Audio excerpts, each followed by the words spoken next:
Now, moving on to the next section, right? So, one thing that I definitely want to call out is the approach in DNI. I just called out in the previous one, definitely today and tomorrow in the workplaces definitely is going to be different. And we're seeing that true by every day, right? And it's actually accelerated, with the COVID and with the technology and all of that. And the more I read and more I write and research in this area, I can't, bet that it's going to be completely different in the next 10 years. So, if you see some of the trends when it comes to, say, human technology or the workforce, or say artificial intelligence, it's going to be how we kind of bring that human, scenario to the technology piece, right? And we also see that there is a huge skill gap, right? And that's happening across many countries. And when we think about skills, we only think about technical skills, right? But it's more about how can we bring about the interpersonal human personal skills, right? It's very important to build that quotient within the environment of the workforce. I also see that there's another shift that's gaining momentum, which is making work human. Right? When I talk about making work human, all I mean is people are looking for, say, a purpose, a value, and also happiness and a mission within a workforce, right, or an environment. It cannot just definitely be just work anymore. So up next, we're going to look at how companies in India approach LGBTQ inclusion, because most MNC companies have a global pride charter, right? How are we going to implement them in India, keeping in mind some of the local nuances? Diversity and inclusion head from Wells Fargo and HR head from UBC come together as they share their organization's approach to this. And they also recount some of their learnings on their way. So joining us today, we have Sneha Suresh, Vice President, Wells Fargo. We have Jyoti Menon, India HR Head and HR Services Delivery, UBC. We have our moderator, who's Smita Menon, Vice President, Human Capital and Management, Goldman Sachs. I also want to thank Goldman Sachs for powering this binary Indian approach to D&I session. Before we get into this session, let's take a look at a short video. I knew I wanted to end up here. I just wasn't always sure where here would be. I did know that wherever it was, I would be surrounded by people who inspire me to be my best self. Working towards something bigger than me. On things that challenge me to grow as a professional and as a person. That's why Goldman Sachs works for me. Because I'm happiest when I'm pushing myself. When I'm learning every day. From the outside looking in, it would be easy to make assumptions about this place. But from where I'm standing, what we do extends far beyond finance. Here, we make things possible. Here, obstacles become opportunities. Tough questions become ambitious answers. Trusted colleagues become lifelong collaborators and friends. Is it challenging? Yes. Do we work hard? Of course we do. But I wouldn't have it any other way. Because here, those who give their best get the most in return. Opportunity. Growth. Recognition. Sure, it's not for everyone, but it is for anyone who wants to make an investment in their future. While making an impact on the world. Because at the end of the day, I want more than a good job. I want a great career, which is why I found myself here. This is Goldman Sachs. See yourself here. Hello and welcome to this panel discussion on an Indian approach to diversity and inclusion with specific focus on LGBT plus inclusion. My name is Smita Menon. My pronouns are she, her, hers. I serve as the head of diversity and inclusion and talent development at Goldman Sachs India. Fun fact about myself, unusual fact, I am what you call a boomerang employee. So I took a year's break between two stints in the firm, during which life happened. And then I gravitated back to the Goldman Sachs ecosystem. And I say this with pride and gratitude, and also because I like to use the word boomerang. I'm also an accredited coach and a student of psychotherapy. And thank you, Bright Circle, for bringing us together today for this very important conversation. I'm absolutely delighted to welcome my fellow panelists, Jyoti Menon and Sneha Suresh. And before we get started on the conversation, requesting Jyoti and Sneha to introduce yourselves. Jyoti, maybe we could begin with you. Sure, Smita. Thank you so much. So happy to be on this panel. Brief introduction. I work for UBS. I serve as the head of HR as well as head of HR service delivery for UBS in India. And diversity, equity, and inclusion is a part of everything that I do. I lead the same for India as well. About 24 years of experience. In terms of outside of work, I love painting. I also write. I'm a published author. In terms of diversity, equity, and inclusion, I think the journey starts from a personal front because my daughter is autistic, and that's how I see differences, and I know the value of differences and what they can bring in. So that's about me. Thank you. Thanks, Jyoti. But I think you're on mute. Go ahead, Sneha. Okay. Hi, my name is Sneha. I'm a part of the Wells Fargo. I recently joined about 5 months ago. In my current position, I serve as the head of diversity, equity, and inclusion for the India and Philippines office. Fun fact, I worked at Goldman Sachs before, so this feels like a full cycle coming back and being on this panel along with Smita. So thanks, Pride Circle, for bringing us all together.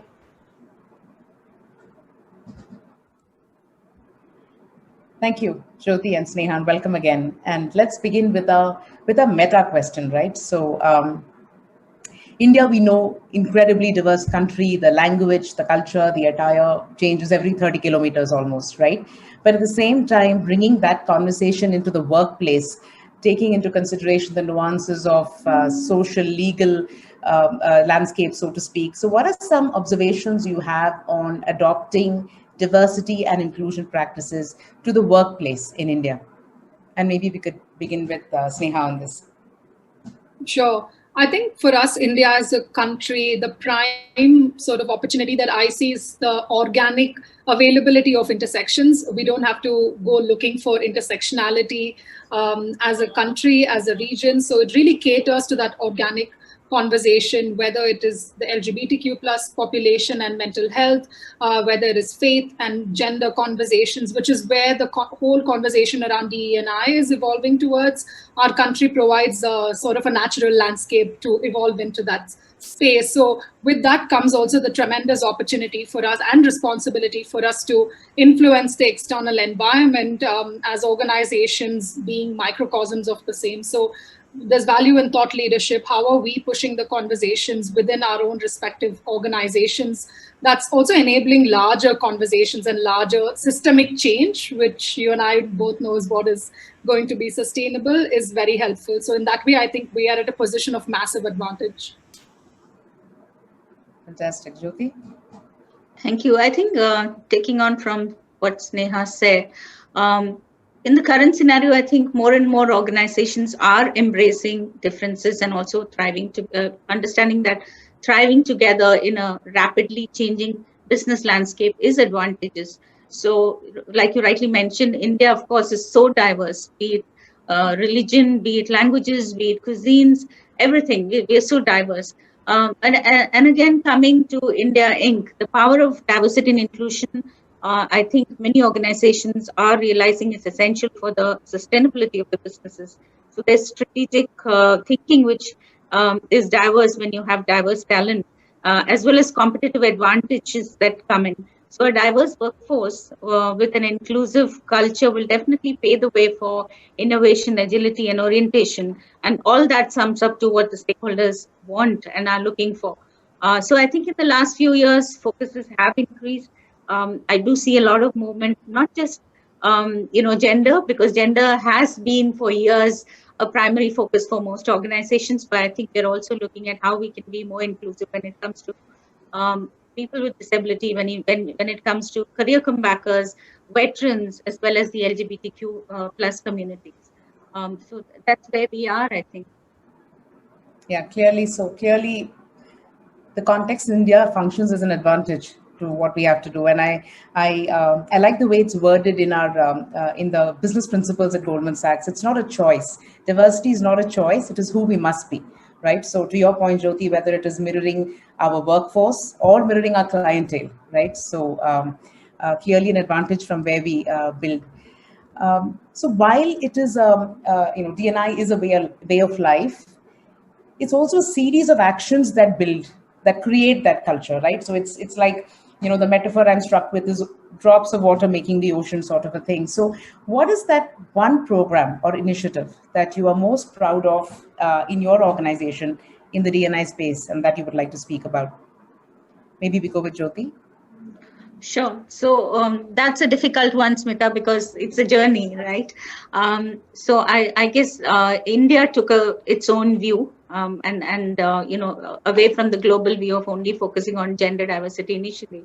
So our initial years were all about building the right foundation. And when I say right foundation, it's about creating a sensitive workforce, about removing unconscious biases. So we built a robust gender inclusivity program at first, but then moved on to building on culture, generational diversity, inclusion of different communities. So there's so much actually that we leveraged upon with our India teams. And of course, it was driven top down again. And we wanted to touch all our workforce. We are today 7,000 people, but then if we want to be inclusive, it's about building that whole culture within the organization.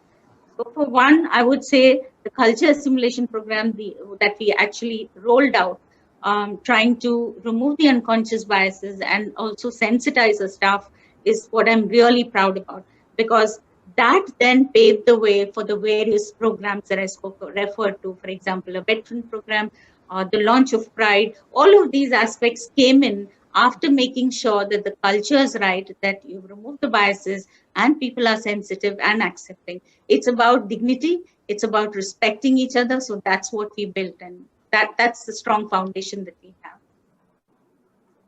Is there in the Pride space, do you want to share more in terms of the work that has been done in UBS? Sure. So as we all know, the India's Supreme Court decriminalized the homosexuality in the historic ruling in 2018 under the Section 377. So we at UBS actually joined the Global Pride Agenda and we commenced our inclusion journey in the year 2019, just a year ahead. And we started with Pride workshops that we conducted for our staff. And like I mentioned again, it was about creating that environment that empowers people to be open, to be honest about the individuality.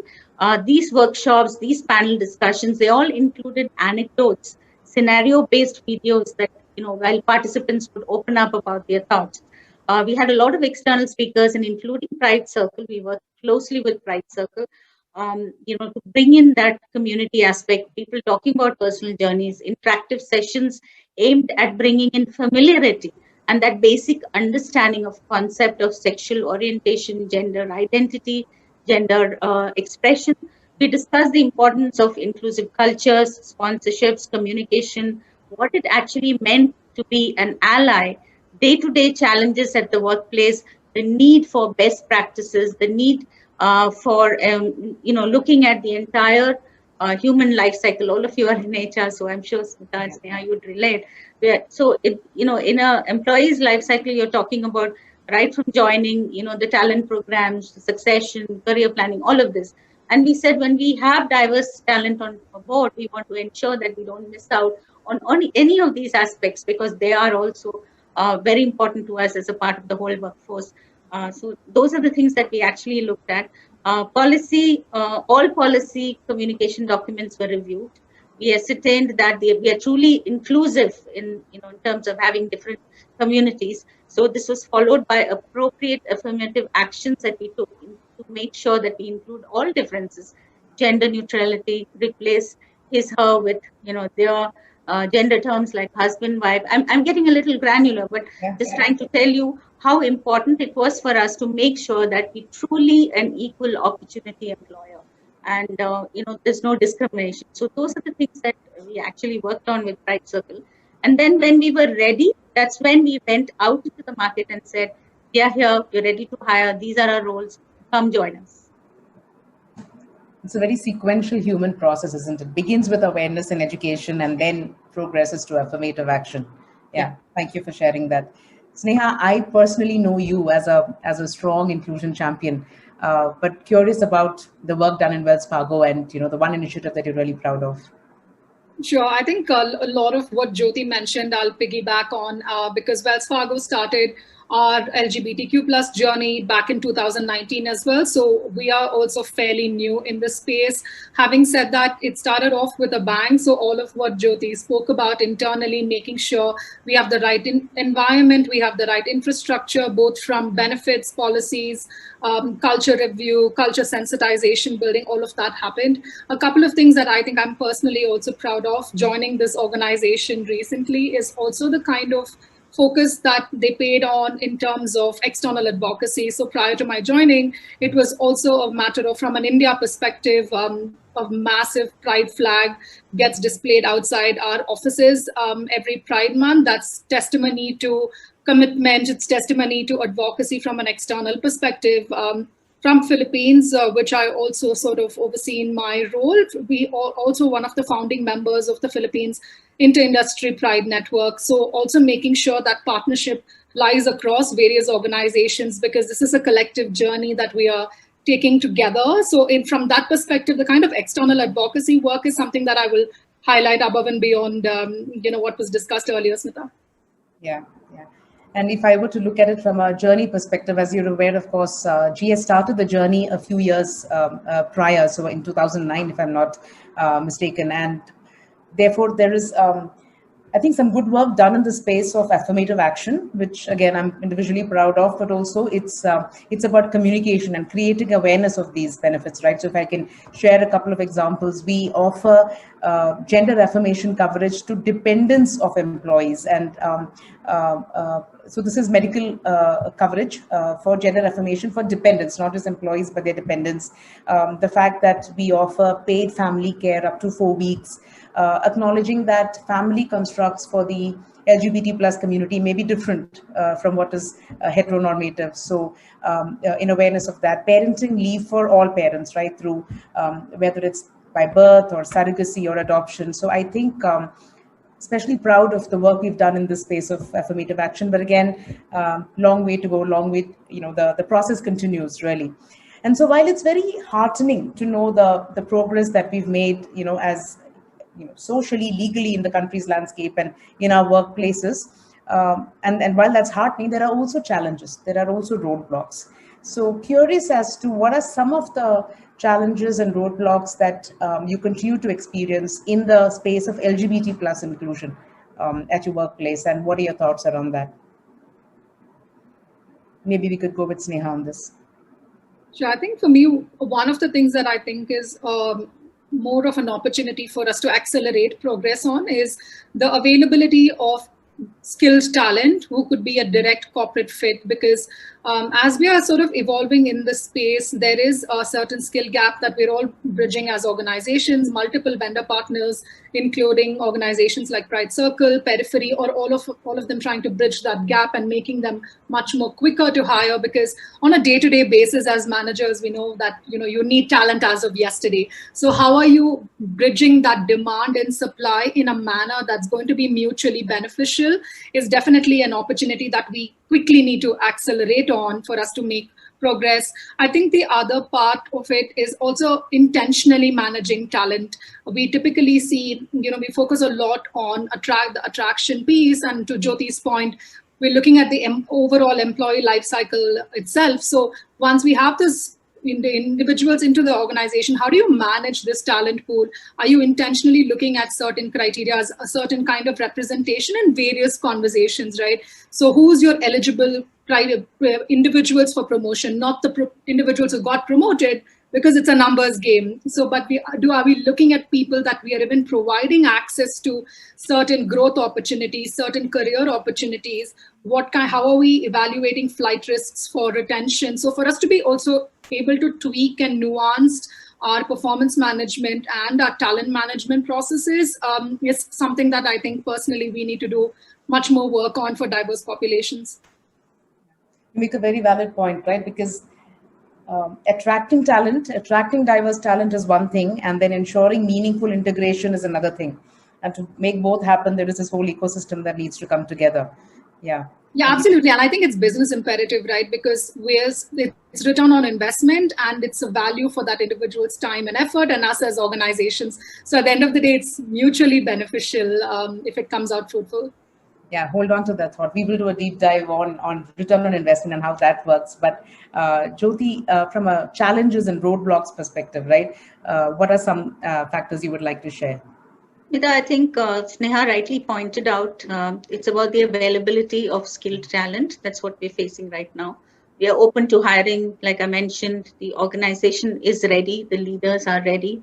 But then underrepresentation as well as employability is something that we need to continue to work on. Plus, India is still not there in terms of complete acceptance, right? So we are wary of the fact that there could be isolation at workplaces. So while we said we have the right policies and the benefits and the infrastructure and everything else, closely watching that space and ensuring that we cover all these aspects. We don't want to compromise on skill sets. We want them to be treated equally. It's an equal opportunity, right? So balancing that act is another way that I see that we need to kind of acknowledge as we and work on as we move ahead. Yeah.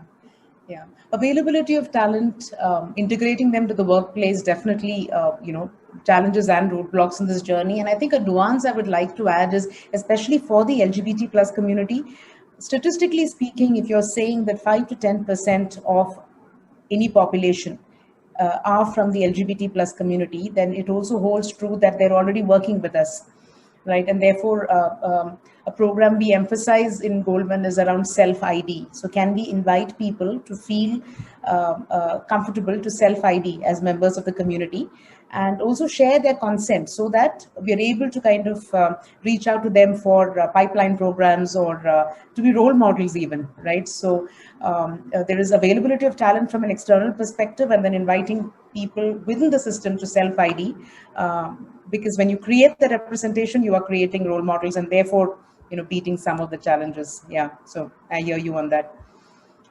Fact also is that, we work for global firms and therefore there are many global programs and policies that kind of get, distributed across regions. Very curious on how you have incorporated Indian nuances to what may be firm-wide programs in UBS or Wells Fargo. Jyoti, maybe we begin with you. Yeah, Smita, so at UBS, yes, we do have pride circles and we do have the different communities globally.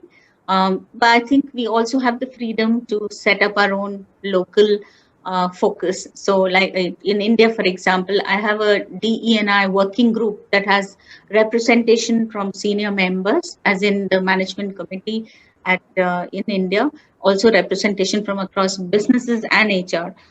So we set our own agenda. Like I mentioned, globally, gender has been a huge priority. Now ethnicity, all of that follows. For India, we decide. Coming specifically to LGBTQ+, I think we've been very clear as in, let's take the best practices that are already there globally. Yeah, you've been forerunners, but we kind of look at the local nuances. And that's why we rolled out a program starting 2019 onwards, while it's been in existence in UBS already. We waited for that historical moment.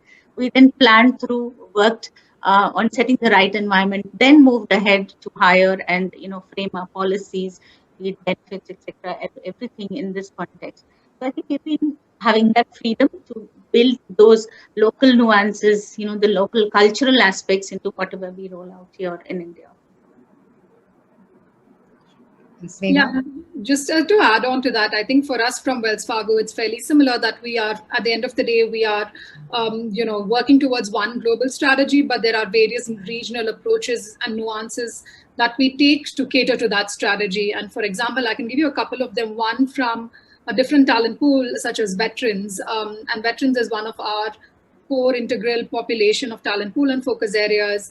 The approach that we took to veterans attraction in the last couple of years was fairly nuanced to us as a region. What are the talent channel avenues, opportunities available for us to capitalize on a different model than stateside? So for us, it's definitely a different approach, but we're all working towards the same strategy.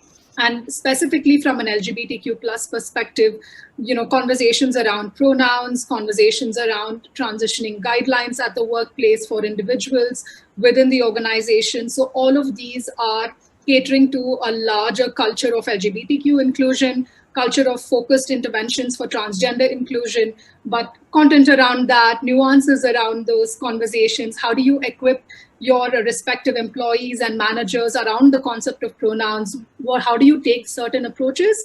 Definitely does differ, and there's a lot of flexibility around that. But I think at the end of the day, we're working towards one goal, and that's important for us as an organization. Yeah.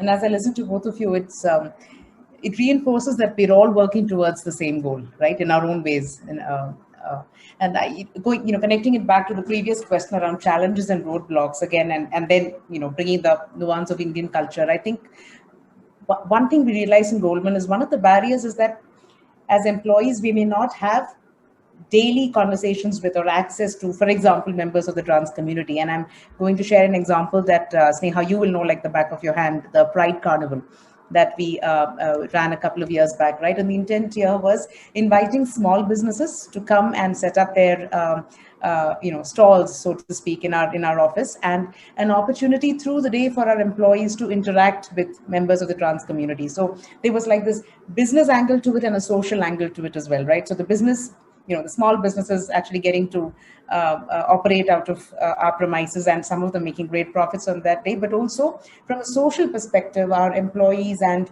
members of the trans community interacting with each other, sharing each other's lived experiences. And I think the word carnival kind of brings out the whole Indianness to it, right? Because that was the theme and the flavor of the event. So I think that opportunity to use global best practices, but then add, Indian, if I may use the word, masti to it, or an Indian flavor to it, so to speak. No, absolutely. And I can personally reaffirm that, despite having done so many awareness sessions, the opportunity to really interact with somebody from the community to understand their shared experiences is so valuable, and especially from a leadership perspective. And Smith, obviously, you know this from a Goldman perspective, but something what we have at Wells as well is a reverse mentoring program. And what serves as a unique opportunity for us is to also understand cultural nuances, because a lot of the India and Philippines teams work together. So when you get mentored by cross-cultural individuals, you also understand the intersection of various cultures playing out in the conversation. So I can't reaffirm enough that that's so valuable. Yeah, nothing like in-person experience, isn't it? Yeah. So coming back to add on, I think in 2020 we did a lot of like you mentioned about carnivals. We also had month-long Pride celebrations, in terms of building the community, building the allies, taking conscious steps to recognize, to neutralize biases and stereotypes, etc. So we kind of gamified the whole allyship. And in this framework, the participants, were actually competing with each other, getting educated, sensitized, becoming more aware. So I think all of these, again, from a local perspective, it was all about building that community, building the psychological safety, promoting these communities. So I'm sure your carnival, though I heard both of you speak passionately about it, I'm sure it's something on those lines, so I guess we've also been on the same path. The word I was searching for is celebration, and you brought it out, right? Because that's really what it is, a celebration. And I think I've shared this with earlier with some of you at least, that, a quote from my favorite teacher was that only what is celebrated is sustained. So absolutely, well said. Yeah, so beyond awareness, beyond education, it's also about celebration, celebrating that whole ecosystem.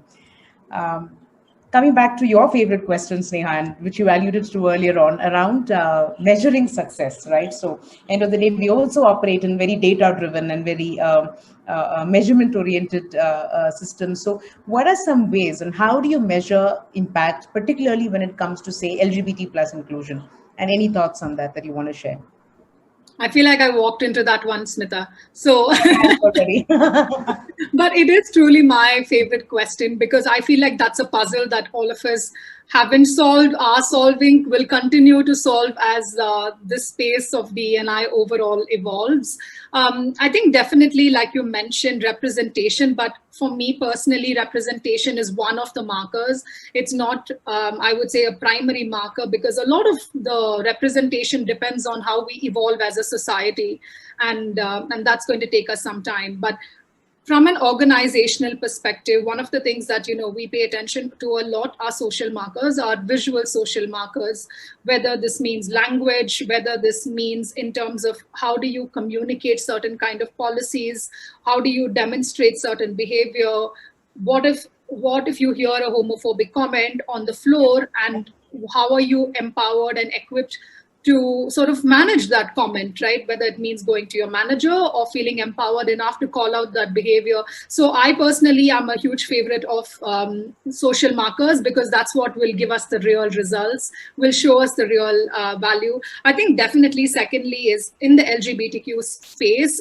setting realistic goals, because even from a representation perspective, and all of us love numbers and like to measure, but just what is that number relative to becomes very important as we are having certain discussions within the organization, because it's not going to be, that base mark is not going to be the same across various diverse populations that we are talking about. So setting realistic aspirational goals for each of these diverse populations is a very good return on investment marker, because if we don't set that, that's not going to, it's a guiding thought.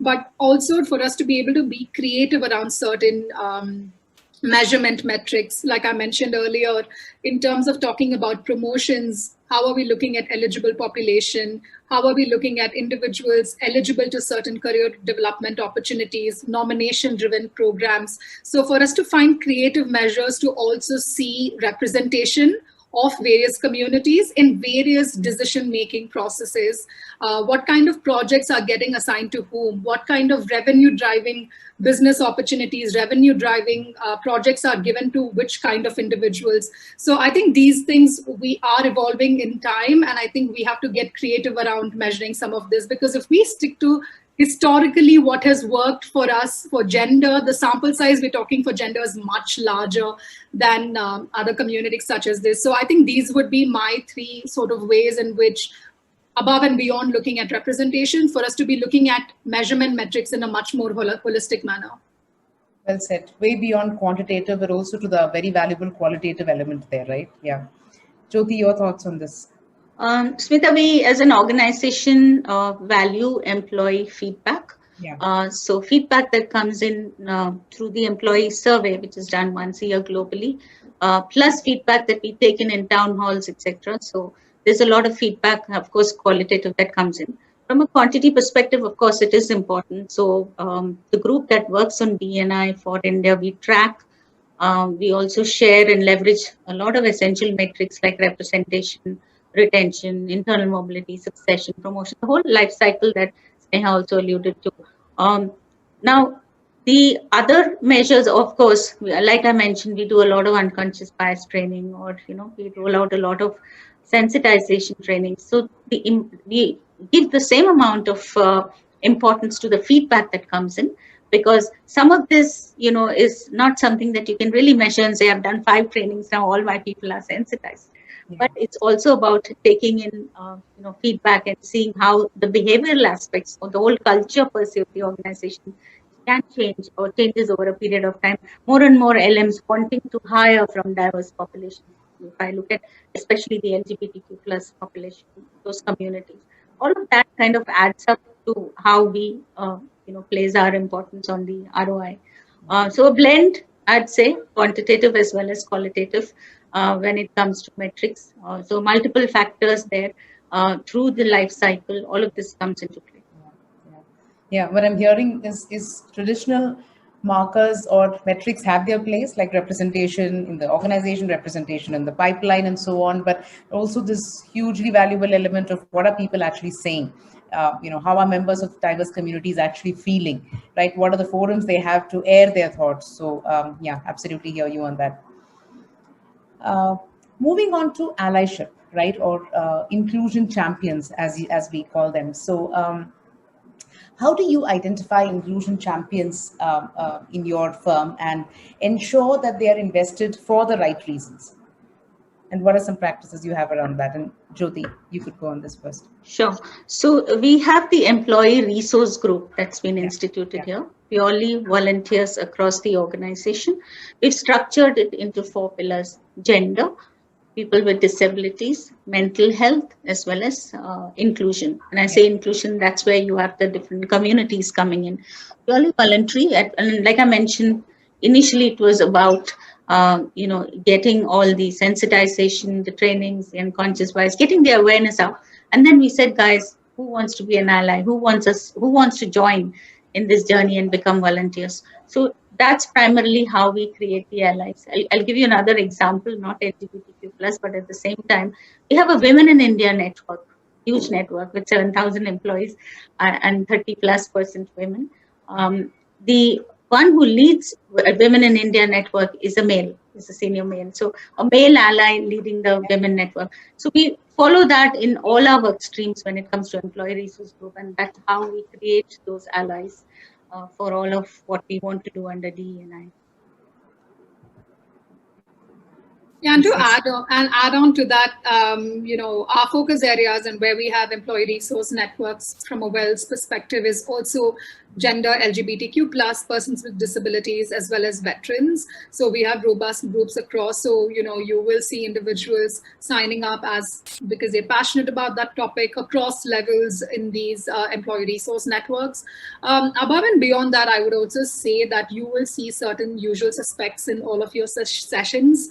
And those are the individuals who are doing that also because that's something that they are passionate about, not because you need to do it of sorts. So those are also cues in terms of identifying who these allies are. And in my personal experience, I have personally tapped into these individuals' passion to lead various networks, and that has turned out much more robust and much more fruitful, right?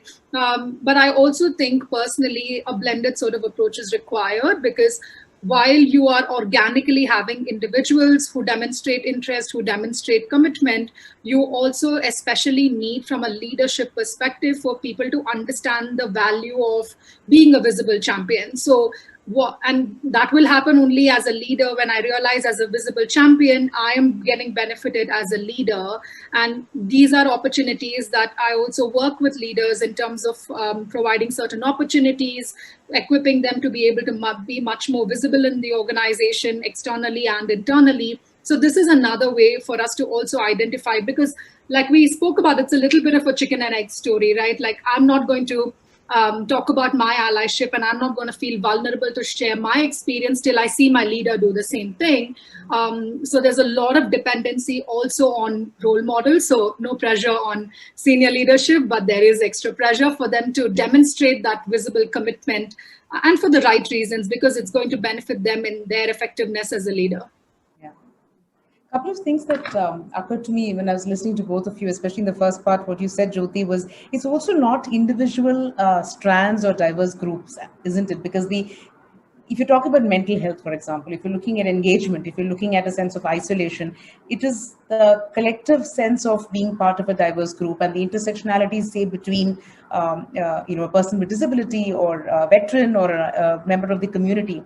And then to your point, Sneha, about allyship, right? To be visible and vocal allies, therefore, for each other as well.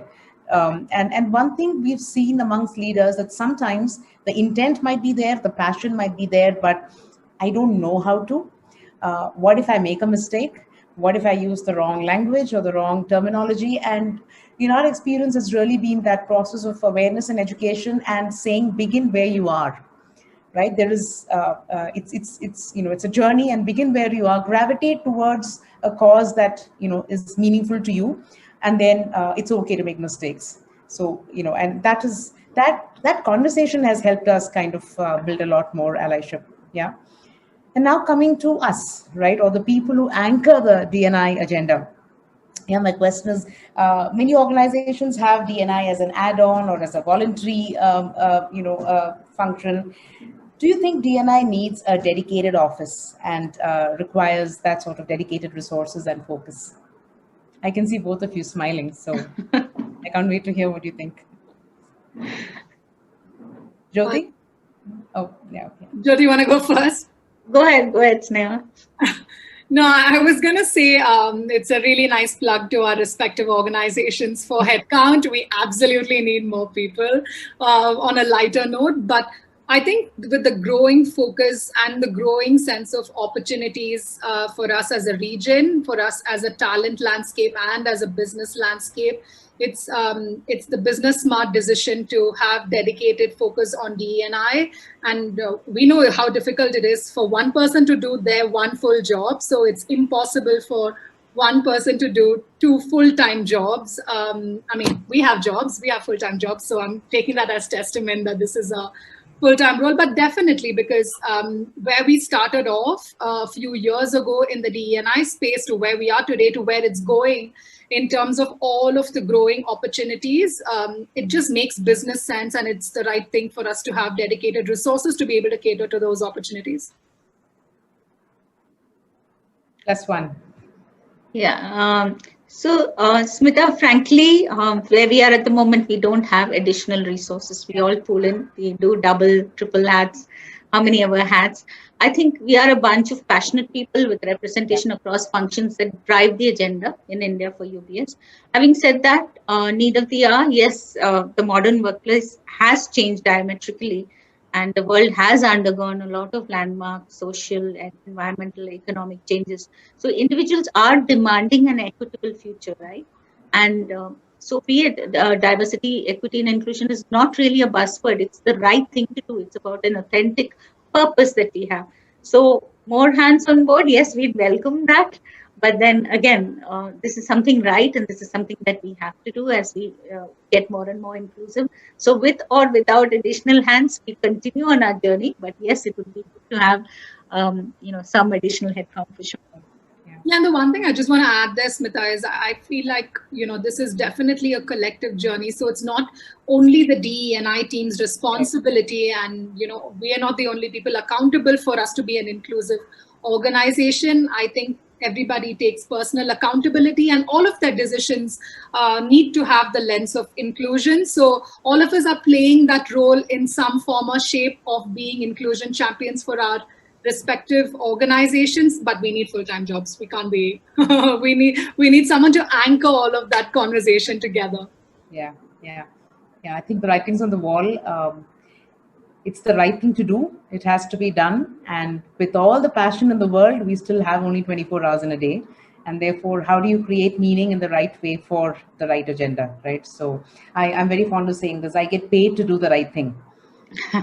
But we need more people in that same scheme. So we are at time. This has been such a much needed positive conversation today. Understandably, we are all living in fairly bleak times, right? I mean, there's a pandemic that's ravaging outside, and I think we're all used to living with low-level anxiety, if not more. And I think this conversation, and at least personally for me today, was like this sliver of positivity that came in. So thank you, Jyoti, thank you, Sneha, for that, and thank you, Pride Circle, for bringing us together. Absolutely, Smita, you've done a wonderful job, and we've had a lovely conversation, Sneha, Smita. Thank you, Ram. I think Pride Circle has been, leading the way and helping a lot of us organizations do the right things. Thank you so much. Thank you, both of you, for such an enriching conversation. Thanks, Ram, Shreni, all of you at Pride Circle. Thanks for today. Wow, thank you so much for that amazing inputs. That was amazing. I was completely glued into it. And of course, it is really, really important that we have an I&D leader and, of course, I&D as a whole for the organization.